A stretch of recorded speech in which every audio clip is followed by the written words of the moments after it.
Hello viewers, I welcome you again on the board of Scientific Guru channel.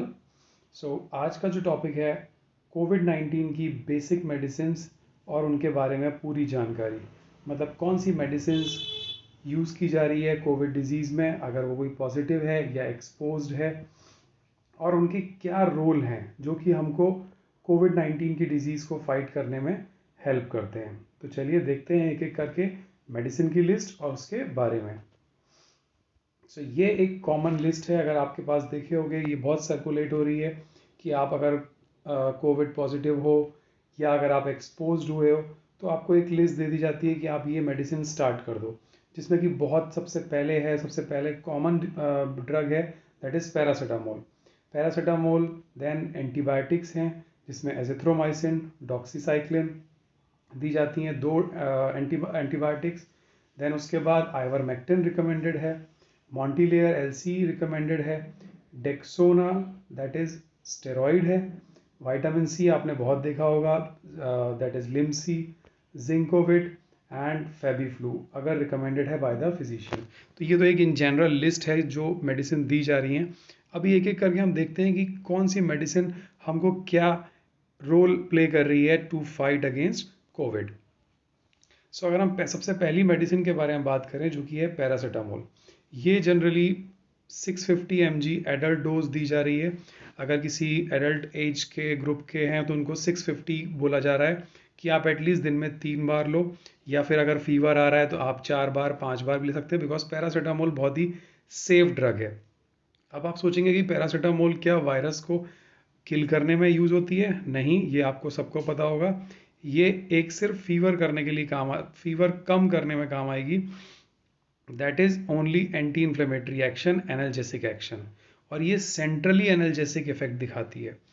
जब fever होता है तो body के अंदर इन्फ्लेमेशन स्टार्ट हो जाता है, प्रोस्टाग्लैंडिन्स रिलीज होना स्टार्ट होते हैं। ये एक तरीके की लिपिड है। जब कोई भी इन्फेक्शन होता है तो हमारा टेम्परेचर बढ़ता है और ये लिपिड्स रिलीज होते हैं। ये लिपिड्स अगर बढ़ने लगते हैं तो इसको कम करने के लिए हम anti inflammatory analgesic drug add करते हैं। तो उनका काम क्या होता है, ये जो लिपिड्स बढ़े हुए हैं उसको कम करना। Inhibition of prostaglandins. तो पैरासीटामोल जो हम लेंगे अगर फीवर बढ़ रहा है so it will decrease the fever और decrease the level of prostaglandins. हाँ, इसके अंदर एक इंफॉर्मेशन है, एक इम्पॉर्टेंट, आपको एनाल्जेसिक आइब्रूफिन नहीं रिकमेंडेड है। Ibuprofen is more dangerous in case of covid infection. अगर आप कोरोना का इन्फेक्शन है और आपको कोई ऐसी पैरासीटामोल दे रहा है जिसके अंदर पैरासीटामोल और आइब्रूफिन का कॉम्बिनेशन है, so no need to take this, you have to take plain paracetamol. Because ibuprofen के जो स्टडी हुई है, आइब्रूफिन में ये देखा गया है कि ये एस रिसेप्टर का नंबर बढ़ा देती है। और अगर आपने कभी गो थ्रू हुए हो कि उसके मैकेनिज्म क्या है, तो अगर एस रिसेप्टर बढ़ गए तो वायरस की एंट्री हमारे सेल के अंदर और बढ़ जाएगी। इसीलिए आइब्रूफिन रिकमेंडेड नहीं है, only paracetamol, plain paracetamol 650 mg। Correct. तो ये इसका एक एनाल्जेसिक एक्शन है, इसीलिए हम इसको लेते हैं इन्फेक्शन में। अभी बात करते हैं हम एंटी माइक्रोबियल ड्रग्स की। जैसे मैंने अभी आपको बताया, एजिथ्रोमाइसिन और डॉक्सीसाइक्लिन दो ड्रग हैं जो कि दी जा रही हैं। आप सबको पता होगा ये एक एंटीबायोटिक और एंटी माइक्रोबियल ड्रग है, मगर ऐसा नहीं है कि ये सिर्फ एंटी माइक्रोबियल और एंटीबायोटिक ड्रग है। अगर ऐसा होता तो एंटीबायोटिक और एंटी माइक्रोबियल ड्रग्स तो बहुत सारी हैं, सिफिक्जीन है, पेनिसिलिन है, थर्ड जनरेशन की एंटीबायोटिक्स हैं, वो क्यों नहीं दी जाती? तो उसका रीज़न ये है कि एजिथ्रोमाइसिन और डॉक्सीसाइक्लिन का एंटीवायरल इफेक्ट प्रूवन है, वो भी लार्ज स्पेक्ट्रम पे। So I hope this information is new for you कि एंटी माइक्रोबियल जो हैं उनका एंटीवायरल एक्शन भी है। इनका एक्शन, एजिथ्रोमाइसिन का एक्शन इबोला, जीका, डेंगू सब पे देखा गया है। तो ये वायरस की एक्टिविटी को कम करने में, उनका सेल की एंट्री को इनहिबिट करने में बहुत काम करते हैं। अगर ये साइटोकाइंस बढ़ गए हैं लेवल, उसको भी कम करने में यूज़फुल होते हैं। इसीलिए ये एजिथ्रोमाइसिन, एंटी माइक्रोबियल्स दिए जाते हैं along with paracetamol. Same reason है डॉक्सीसाइक्लिन का, बिकॉज जैसे कि एजिथ्रोमाइसिन एंटीवायरल है वैसे ही डॉक्सीसाइक्लिन भी एंटीवायरल एक्टिविटी दिखाती है, और उसका जो एक्शन है that is through intracellular zinc finger antiviral protein एक जैप प्रोटीन होती है, तो ये आरएनए वायरस के इनहिबिशन में बहुत यूजफुल है। साइटोकाइन स्टॉर्म को ये भी रोकता है, कोई बैक्टीरियल इन्फेक्शन होगा तो ये भी रोकेगा। सो इनके मल्टीपल एक्शन हुए एंटी माइक्रोबियल्स के। कोई बैक्टीरियल एक्टिविटी हो रही है लंग्स में, निमोनिया, उसके अगेंस्ट काम करेगा, इन्फ्लेमेशन बढ़ेगा उसके अगेंस्ट करेगा, और वायरस की एंट्री को रोकेगा। सो ये दो दो ड्रग बहुत ही इंपॉर्टेंट हुई बिकॉज इनके मल्टीपल रोल हैं। Now the next drug that is a magical molecule ivermectin. ये एफडीए ने अप्रूव किया स्पेशली फॉर SARS-CoV-2 पेशेंट्स। ये अगर आप देखो, ये आइवरमेक्टिन जो है ये पैरासिटिक ड्रग है। ये पैरासाइट्स को रिलीज करने के लिए, पैरासाइट्स के अगेंस्ट काम करने के लिए दिया जाता है। ये वेटनरी में भी यूज़ किया जाता है, डॉग्स को दिया जाता है, हम लोग भी इसको लेते हैं, फॉर एस्कैरिस लिम्फेटिक फाइलेरिया में लिया जाता है। बट इसका एंटीवायरल एक्शन बहुत ही प्रूवन है, और ये वायरस के इंपोर्ट को रोकता है, उसकी होस्ट प्रोटीन को डिग्रेड करता है। इसीलिए बोला जाता है कि अगर आप किसी कोविड पेशेंट के एक्सपोज हुए हैं, स्टिल आप पॉजिटिव नहीं हैं, मगर आप अगर एक्सपोज हुए हैं तो आप आइवरमेक्टिन लेना स्टार्ट कर दीजिए। This is the reason, because आपने अगर फर्स्ट डे से आइवरमेक्टिन लेना स्टार्ट कर दी, इसकी डोज होती है 12 mg। 12 mg की डोज होती है, 5 दिन लेना होता है। अगर आप किसको लेंगे तो वायरस की एंट्री को स्टॉप करने में आइवरमेक्टिन बहुत ही अच्छा रोल प्ले करता है। सो आई गेस आइवरमेक्टिन का रोल क्लियर होगा। है पैरासिटिक मगर काम कर रहा है एंटीवायरल। एफडीए ने अप्रूवल दिया है इसको। Now this is a typical antiviral drug. इसका और कोई काम नहीं है, ये वायरस के ही इनहिबिशन में हेल्प करता है। इसके बारे में मैंने डिटेल वीडियो डाल रखा है, सो इसको मैं अभी डिटेल में नहीं डिस्कस करूंगा। फेबीफ्लू फेविपिराविर एक बहुत ही अच्छा एंटीवायरल मॉलिक्यूल है। वायरस की RNA dependent protein RNA polymerase को इनहिबिट करता है, सो दैट कि उसका रेप्लिकेशन नहीं हो पाएगा। तो ये जो मॉलिक्यूल है ये स्पेसिफिकली वायरस के रेप्लिकेशन को इनहिबिट करता है, ना कि एंटी इन्फ्लेमेटरी या बाकी ड्रग्स की जगह कोई बुखार रोकता है, कोई एंटी ऑक्सीडेंट है, बट ये स्पेसिफिक एंटी वायरल मॉलिक्यूल है। करेक्ट, तो इसके बारे में डिटेल आप वीडियो लिंक है, आप उसमें देख सकते हैं। Now this is one of the promising drug Dexona. Dexona अगर आपने देखा होगा, कई फिजिशियंस रिकमेंड कर रहे हैं फॉर क्रिटिकली इल पेशेंट्स, और इसके रिजल्ट्स बहुत अच्छे हैं। ये कॉर्टिकोस्टेरॉइड्स है, स्टेरॉइड्स आपने देखे होंगे। स्टेरॉइड्स का role auto immune disease, rheumatoid arthritis, ulcerative colitis, बहुत डिजीजेस में है। सो स्टेरॉइड्स के रोल यहाँ पे भी देखे गए हैं कोविड के केस में। और सबसे अच्छी बात यह है कि स्टेरॉइड्स के रोल मल्टीपल लेवल पे हैं। अगर आप नॉर्मल से डिजीज, मतलब आपको कोरोना वायरस का इन्फेक्शन हुआ है, अगर आपको इन्फेक्शन स्टार्ट हो रहा है ये वहाँ पे भी काम करेगा। अगर आपको इन्फेक्शन हो चुका है, मीन्स लाइक आपको कफ और फीवर स्टार्ट हो चुका है, तब भी आप स्टेरॉइड लोगे, दैट इज़ वेरी इफेक्टिव। अगर आपके लंग में इन्फेक्शन पहुंच चुका है, देन ऑल्सो ये क्रिटिकली इल पेशेंट्स को दिया जा रहा है, दैट इज़ वेरी इफेक्टिव। ये मॉर्टेलिटी रिड्यूस करता है 1/3 केसेस में। मीन्स अगर ये मॉर्टेलिटी को 1/3 रिड्यूस कर रहा है, सो यू कैन इमेजिन कि what the role of corticosteroids are. जिन पेशेंट्स को ऑक्सीजन की रिक्वायरमेंट है उनका भी ऑक्सीजन का रिक्वायरमेंट ये पूरा कर रहा है।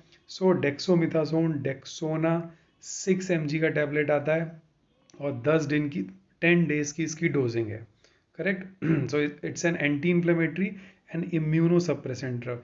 क्योंकि कोविड के केस में क्या हो रहा है, आपका इम्यून सिस्टम हाइपर एक्टिव हो जा रहा है। आपने देखे होंगे, टेस्ट कराते होंगे, ब्लड टेस्ट में IL-6 कराया जाता है। वो क्यों कराया जाता है, यही देखने के लिए कि आपका इन्फ्लेमेशन तो नहीं बढ़ गया है। अगर इन्फ्लेमेशन बढ़ गया है तो आपको ये कॉर्टिकोस्टेरॉइड्स दिए जाएंगे, सो दैट कि ये सिग्निफिकेंटली आपके इन्फ्लेमेशन को स्टॉप करे। बिकॉज इन्फ्लेमेशन ही एक ऐसी चीज़ है जो कि मॉर्टेलिटी रेट बढ़ा रही है, और ये चीज़ डिटेक्शन में नहीं आ पा रही है because immediately you can not see कि आपका इन्फ्लेमेशन अंदर हो चुका है। सो कॉर्टिकोस्टेरॉइड का रोल आपने देखा। दूसरी ड्रग, लास्ट ड्रग है मॉन्टिलियर एलसी, दैट इज मॉन्टिल्यूकास्ट। ये ड्रग अस्थमा के पेशेंट्स को दी जाती है, और ये SARS-CoV-2 में as an significant antiviral property मिली है इसकी against neurological disorder which are link to SARS-CoV-2। तो Montair LC that is levocetirizine, के साथ कॉम्बिनेशन आता है मॉन्टेल्यूकास्ट का, और जिसको रेस्पिरेटरी डिस्ट्रेस हो रहा है, पल्स बढ़ रहा है, सो उस केस में ये बहुत ही यूज़फुल है, एंटीऑक्सीडेंट एक्शन है और स्पेशली एंटीवायरल। तो ये ड्रग भी बहुत दी जा रही है और patients are getting very much relief after getting this drug, जिनको कि रेस्पिरेटरी डिस्ट्रेस हो रहा है। नाउ कम्स द सप्लीमेंट्स, जैसे जिंकोविट, विटामिन सी। जिंकोविट में क्या है, जिंक है, विटामिन्स है और कुछ हर्बल एक्सट्रैक्ट्स हैं, करेक्ट। तो विटामिन डी भी आपने देखा होगा कि रिकमेंड है वीक में एक बार लेना। सी, ई, जिंक, सेलेनियम, ओमेगा 3 के फैटी एसिड का आपका जो भी सोर्स हो, ये क्यों दिया जाता है? बिकॉज कोविड के इन्फेक्शन में क्या होता है, कोरोना वायरस आपका इम्यून सिस्टम को पूरा डिसरेगुलेट कर देता है। साइटोकाइन स्ट्रॉम स्टार्ट हो जाती है, लेवल बढ़ने लगता है साइटोकाइंस का, इन्फ्लेमेशन होने लगता है। तो अगर आप ये चीज़ देंगे तो जो इम्यून सिस्टम डिसरेगुलेट हुआ है ये उसको मेंटेन करता है। इस इमेज को अगर आप थोड़ा सा देखो तो आपको समझ में आएगा कि व्हाट दे आर डूइंग। सबसे नीचे अगर आप इमेज में देखो तो कोविड-19 डिसरेगुलेट इम्यून सिस्टम, ये जो साइटोकाइंस है इनका लेवल बढ़ाता है, correct. IL-6, IL-8, IL-7, IL-10 इनका लेवल बढ़ा देता है। NK सेल जो कि हमारे डिफेंस सेल हैं बॉडी के, कोई भी पैथोजन जब बॉडी में अटैक करता है तो हमारे डिफेंस सेल एक्टिव हो जाते हैं, NK सेल, टी सेल। तो कोरोना वायरस क्या करता है, इन सेल्स का नंबर डिक्रीज कर देता है, उनकी एक्टिविटी डिक्रीज करता है। तो जिंक, कैल्शियम और ये सेलेनियम, ये सब क्या करते हैं, ये डिफेंस सेल की एक्टिविटी को बढ़ाते हैं, उसकी एक्टिविटी डाउन होने से उसको रोकते हैं और वायरस की अनकोटिंग करते हैं, मतलब उसके ऊपर का सेल सरफेस जो प्रोटीन का होता है उसको डिस्टर्ब करते हैं, उसके रेप्लिकेशन को भी रोकने में हेल्प करते हैं। सो अल्टीमेटली जो vitamin C, selenium, vitamin E, जो साइटोकाइन स्ट्रॉम अप डाउन हो गई है उसको मॉड्यूलेट करता है, मीन्स रेगुलेट। जो साइटोकाइन बढ़ने चाहिए थे वो कम हो गए हैं, जो कम रहने चाहिए थे वो बढ़ गए हैं, तो उनका रेगुलेशन करने में ये सारे सप्लीमेंट्स, विटामिन, मिनरल्स बहुत ही सिग्निफिकेंट रोल प्ले कर रहे हैं और बहुत इफ़िशिएंटली दिए जा रहे हैं कोविड पेशेंट्स में। So these are the drugs. आपको उसका रोल आई थिंक सबको क्लियर हो गया होगा कि बेसिक रोल किस ड्रग का क्या है। पैरासीटामोल आपने देखा कि टेम्परेचर कंट्रोल करता है। एंटी माइक्रोबियल्स, एंटीबायोटिक्स जो दिए जा रहे हैं ये बैक्टीरिया और वायरस दोनों के अगेंस्ट इफेक्टिव है और इन्फ्लेमेशन भी रोकता है। आइवरमेक्टिन जो है ये वायरस की एंट्री को रोकता है, इसीलिए आपको रिकमेंड किया जाता है अगर आप एक्सपोज रहे हो तो डे 1 से 5 दिन के लिए you can take it very safely. Safe drug है। वाइटामिन्स, मिनरल्स, एंटीऑक्सीडेंट और एंटी इन्फ्लेमेटरी एक्शन है, तो ये बॉडी की इम्यूनिटी जो डाउन हो रही है उसको मेंटेन करने में हेल्प करते हैं। नो वन कैन से कि आपने इसको लिया और आपकी इम्यूनिटी बढ़ गई। अगर ऐसे 4 दिन में इम्यूनिटी बढ़ जाए देन इट्स वेरी गुड, हर आदमी लेगा एंड इम्यूनिटी बढ़ जाएगी। बट जो इम्यूनिटी डाउन हो रही है उसको ये मेंटेन और रेगुलेट करने में हेल्प करते हैं। जो स्टेरॉइड्स हैं that cause a better recovery at all stage, इनका कोई स्पेसिफिक एक्शन नहीं है but they are multi talented और ये हर स्टेज पे आपको हेल्प करते हैं to fight against covid. So I hope जो नॉर्मल मेडिसिन यूज़ की जा रही हैं कोविड में उनके क्या मैकेनिज्म ऑफ एक्शन है, वो कैसे काम करती हैं, तो अब आपको ये क्लियर हो गया होगा। बिकॉज आई थिंक कि सभी ये लोग मेडिसिन ले रहे हैं अभी बिकॉज कोई ना कोई एक्सपोज्ड है या कोई पॉजिटिव है। अगर एक्सपोज्ड हुआ है तब भी ले रहा है, पॉजिटिव हो गया है तब भी ले रहा है। So thank you for watching this video. I hope everything is clear. So I believe in prescription drug, I believe in feeling better. Thank you.